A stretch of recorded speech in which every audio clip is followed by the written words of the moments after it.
This Motul Roof of Africa coverage is proudly brought to you by Motul, in association with MGC and Avani Lesotho Hotel and Casino.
Great having the international guys here, and of course our South Africans have been competing in all of these international races. Red Bull Erzberg and Romaniacs races have really forced them to up their game. So the playing field at the moment is quite level, and a lot of the international superstars are coming out here to come and race the Roof of Africa, especially because it's the 50th edition.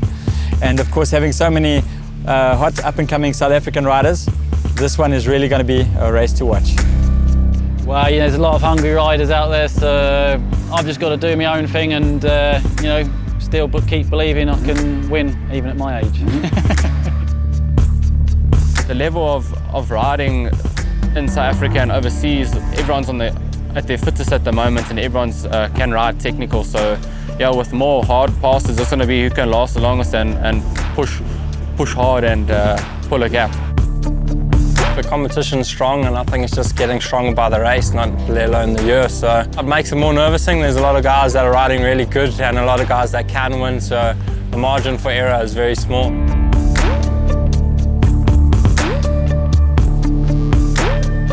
Yeah, well, it's very exciting to be riding with them. They're very experienced, and it's just amazing to be around them in the pits and just to be able to talk to them and learn a lot from them. And yeah, they've got very high intensity and they're good, so it's definitely nice to look up to them and be able to be with your heroes.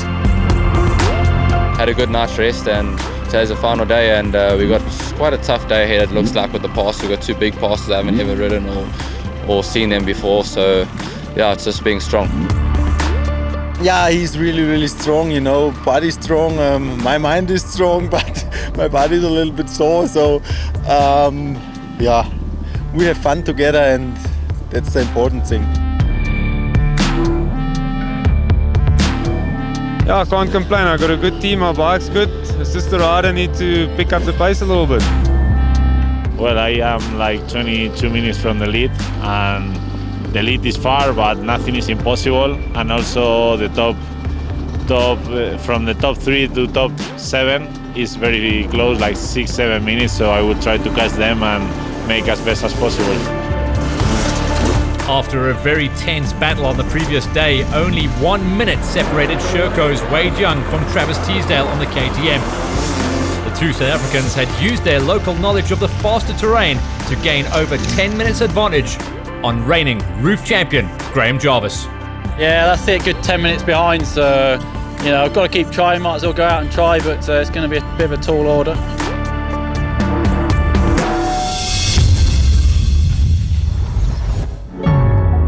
Right in the heart of the Maluti Mountains lies Bushman's Pass, topping out at just over 2,200 meters above sea level. The main race is all about Saturday, really. It's 104 kilometers, relatively easy all the way through the first half of the race until they get to the DSP at Nyakasuba.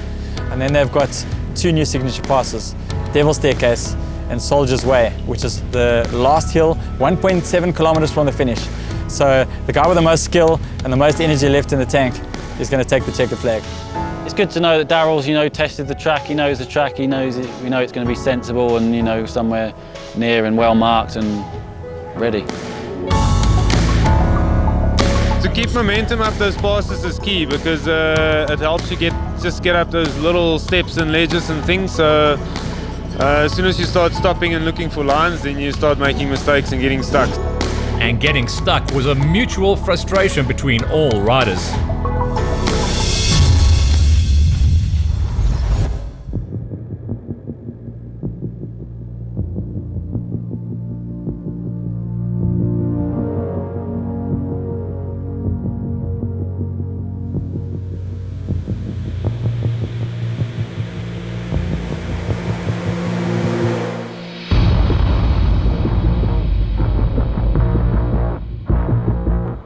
Just got to keep the wheels turning and minimize the mistakes. Yeah, the nerves are there, but I'm in a good position today. I fought hard with Wade yesterday, and unfortunately lost a bit of time towards the end. But Graham's a bit away behind us, so it's just trying to keep that gap, and it's going to be a fight to the finish.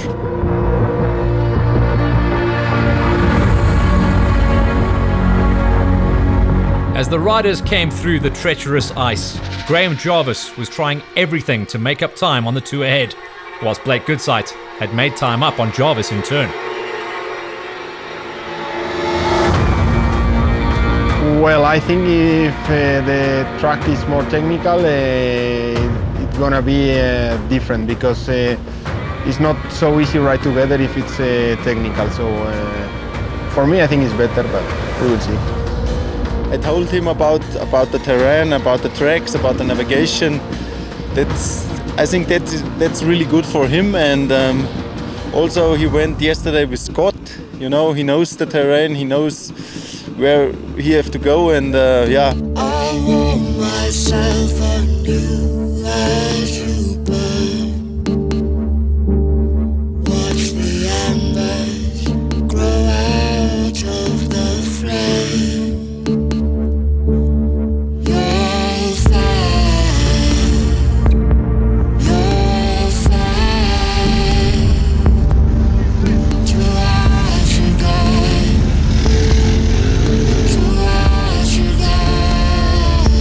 Friday they're going to work hard in the beginning, and on Saturday it changes, and it has been designed like that to make it more difficult at the end. So if there is a close race between a couple of riders, it's all going to be about those last 2 signature hills. We are in the top of the world, there is 10, 12 riders who can win every race. So anything can happen, but I don't think about the others. I do my own race every time.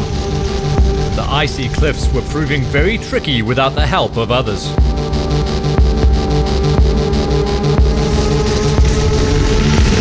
Big thing at the moment is tyre trace.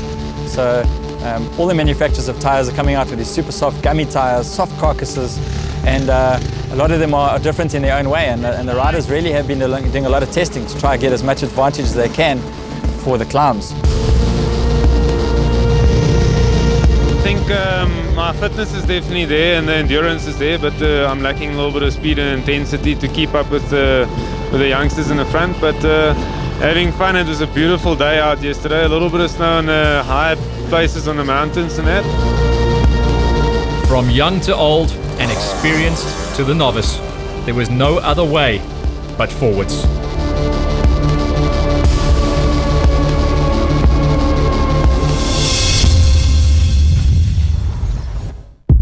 I'm Sandra Gomez. I ride for Husqvarna and I coming from Spain.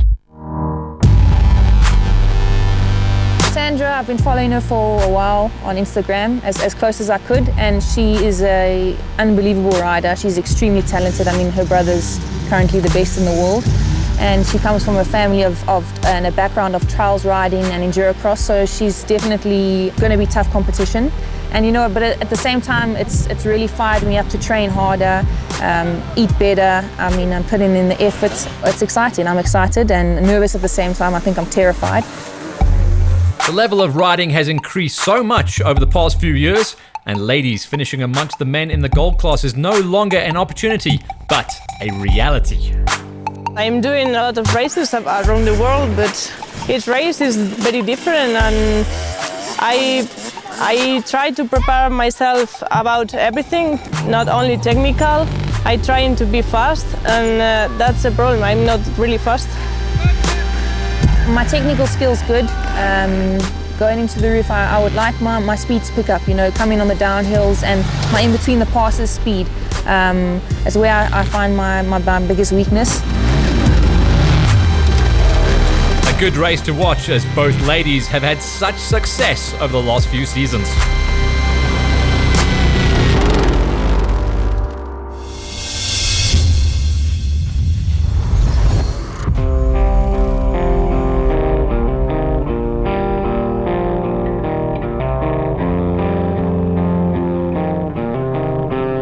I take each day by day and how I'm feeling, and yeah, I think the best way is to pull a gap in the beginning and race your own race. It's navigation out there, and it's hard to pull away on GPS, but if you can get that gap and keep that gap consistent, I think that's the best way. It's not just about the extreme climbs though, but also very steep descents, as Wade Young and Travis Teasdale negotiated their way down a 2-kilometer descent and dropped over 460 meters. Yeah, a lot of it is about choosing the lines. Navigating between the hard bits as well was difficult, but on them hard passes, it's about just keeping the bike moving. It's hard to get any real rhythm because the so many loose rocks, but if you can get your line right and keep it moving. Navigation through the bush proved tricky though, and Blake Goodside and Graham Jarvis were now locked in a battle for third. I've got more experience than last year, that's obvious, but anyway, as the season is going, the most important thing is don't crash, don't have mistakes, and don't lose time at any point. I'm just excited, and it will be for sure a tough race, and I think it's hard to stick with the front bunch. The rest of the international contingent made their way down the pass as they all fought for a position and valuable points towards the Red Bull Hard Enduro Series, with a few South Africans in the mix as well. I'm easy. I'm just testing and riding, not racing, but I have fun on the bike, and we'll see what's going on. Mario Roman had made up time throughout the day, but it was just too little too late, as the front pair were now 15 kilometers up the road. The Roof of Africa is such a special race for all of us. You can never take this race away. It's probably one of the highlights of the year, so I'm just really happy to be here, and I just thank my brother Leader Trade KTM team for all they do for us, and yeah, just grateful to be here.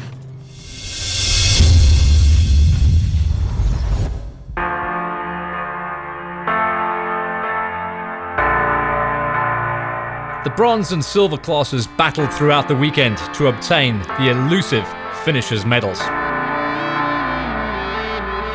When I wake up, light slips through my fingers. When I get up, the nightmares seek me out.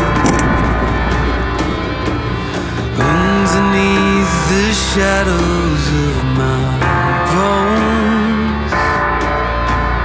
rests a secret battle I can't show.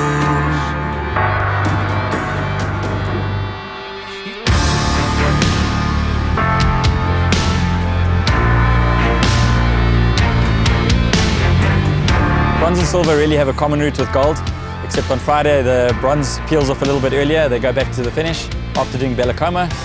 The silver riders carry on and they do a pass in between the two. It's called Mankalube. Very tough section. It's going to take them about an hour 45 before they join back onto the common route. That's really going to be the killer for them. And then as they go into the second loop, silver and bronze are going to just cut out one piece of that loop.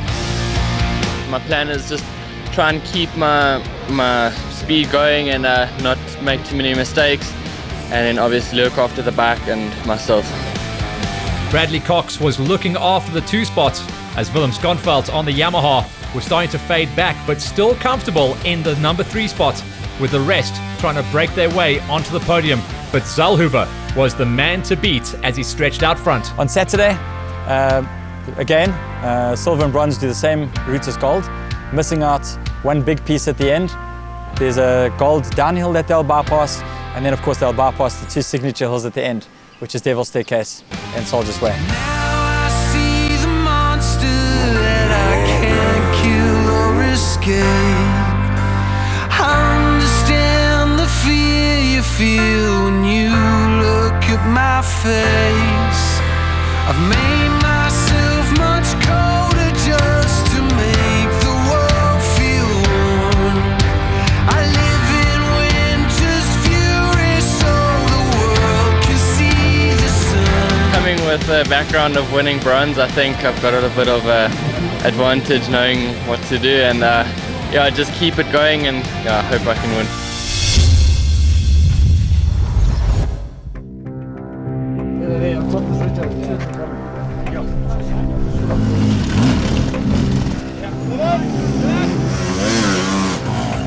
Yeah, everyone's up the game in Europe, and coming here as well.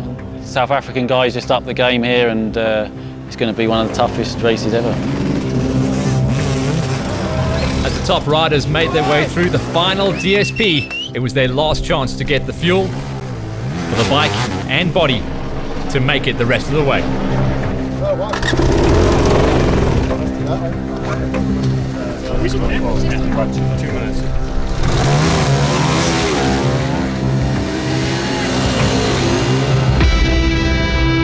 The first signature hill, called Devil's Staircase, is not too far after the DSP at Nyakasuba, and also it's about a 300 to 400 meter vertical climb.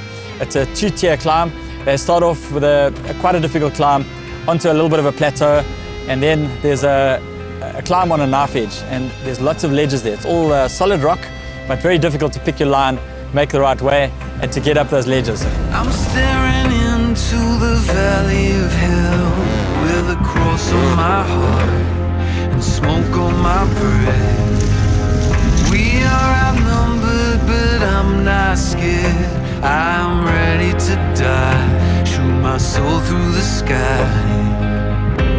When you're going through a pass and you think, I'm almost at the top, but you just go around the next corner and it's another 200 meters up. Yeah, it's quite mentally, how can you say, it just brings you down. You just have to keep positive and just keep ticking away, just try to keep thinking, keep the wheels turning. That's pretty much all I say, just keep the wheels turning. 230 kilometers over 3 days of racing had brought Wade Young and Travis Teasdale to a head-on battle for the win. Soon after that, they're going to head down back to the DSP and down Bushmans, where they're going to make their way around to the start of Soldier's Way.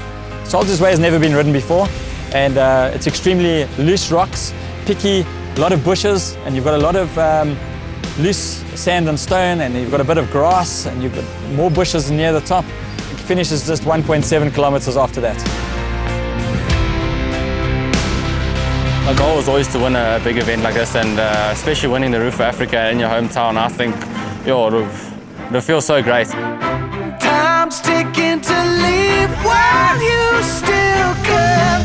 Calm before the storm, pride before the fall. Goodbye to it all, good luck, my friends. This is the beginning. This is the beginning of the end. I was a bit nervous because you don't know when to brake, but I started having a good pass up Soldier's Pass here, and then I made a huge mistake. I thought my race was over, so managed to get my bike out, and just happy to be here. Soldier's Way got its name after a military base that's actually on the top, and that's a shortcut that the soldiers took to get back to base. Jarvis was pressing on hard to get away from Blake, but who would this pass make or break? Yeah, the last hill climb, pressure was on. Blake and myself were just fighting, and it's good to have a good battle up the last hill, but well done to him. That's what it's about, having fun and a bit of bar bashing.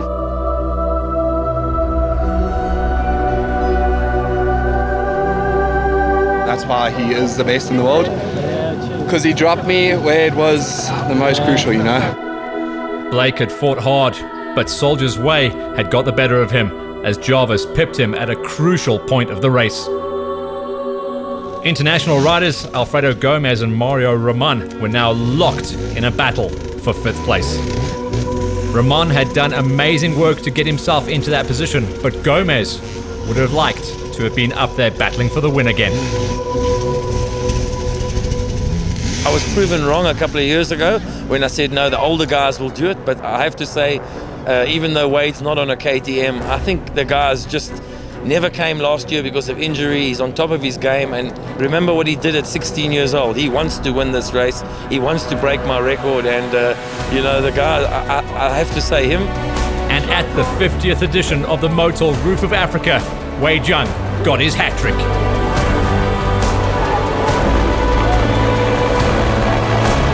It's been a long weekend and pretty tough. Travis kept me honest. We've been together pretty much the whole race.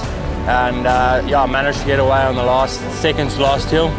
And I just kept it together from there. It's been a tough race, pretty stressful. But thanks to my team and everyone helped me get the job done.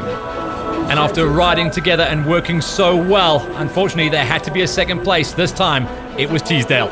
This pass here at the end was really tough and spectacular finish. Lots of spectators there cheering you on and a lot of supporters.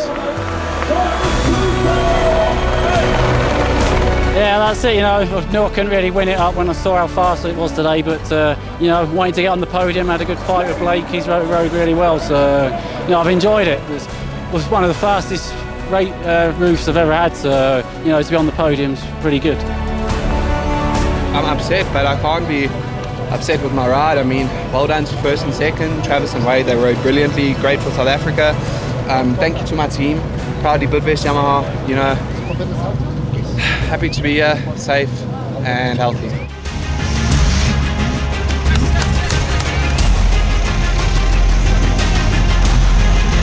Scott Burberry and Manuel Lettenbuchler were still in a close battle, as father Andreas Lettenbuchler had the skills to make the navigation over the rocks look like child's play.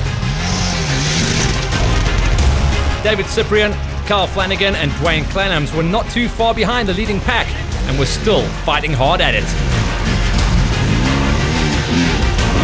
It's going to be an interesting one, right at the end. You're going to be tired and riders are going to be pushing for positions there, so I think it's going to be a spectacular one up there. So Wade Young had made it count, and at the third time of asking, he can now start looking at the history books. Travis Teesdale coming off his best ever Roof of Africa finish with the number 2 spot, and former champion Jarvis down in 3rd. Are you coming back next year? No comment. I'm really happy. I've actually been working hard for this. Just overwhelmed at the moment, so just really chuffed. Yeah, definitely. I'm really keen for gold next year. Zal Huber continues his journey, reigning bronze champ, now the silver champ with only gold remaining, and Bradley Cox completes his first ever Extreme Enduro and bags the number 2 spot ahead of Willem Schonfeld. Yeah, it's a lot of training, so paying off. It's extremely exciting. Very demanding, very in your face, quite flowy though. Expected a bit more technical. I would have done better if it was a bit more technical. Brett Geary bounced back from a rough day number 2 to top the charts at the end of it and be the bronze Roof champion in 2017. In its 50th edition, the Motul Roof of Africa delivered everything an Extreme Enduro is meant to. I'm happy to be on the podium. It's been a tough 3 days in the mountains, and the training the last 2 months have really been tough. I'd just like to thank William Gillett for always supporting me and being my mentor, and also Jazz Fries from Virgin Active personal trainer for just getting me in shape and getting me ready for this event. It feels great, everyone's so good at the moment, so it makes it even more better. And I think since it's the 50th edition, it would be remembered a bit more. So, can't complain. I'm so happy to finish the season on a high.